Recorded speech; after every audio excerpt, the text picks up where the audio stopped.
വിശുദ്ധ ലൂക്കായുടെ സുവിശേഷം 1-ാം അധ്യായം 46 മുതൽ 55 വരെയുള്ള തിരുവചനങ്ങൾ. മറിയത്തിൻ്റെ സ്തോത്രഗീതം. മറിയം പറഞ്ഞു: എൻ്റെ ആത്മാവ് കർത്താവിനെ മഹത്വപ്പെടുത്തുന്നു. എൻ്റെ ചിത്തം എൻ്റെ രക്ഷകനായ ദൈവത്തിൽ ആനന്ദിക്കുന്നു. അവിടുന്ന് തൻ്റെ ദാസിയുടെ താഴ്മയെ കടാക്ഷിച്ചു.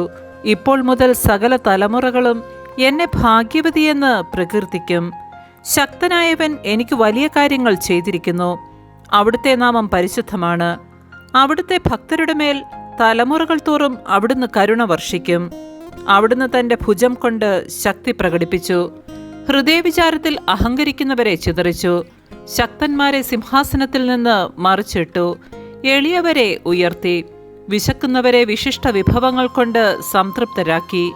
സമ്പന്നരെ വെറും കൈയോടെ പറഞ്ഞയച്ചു.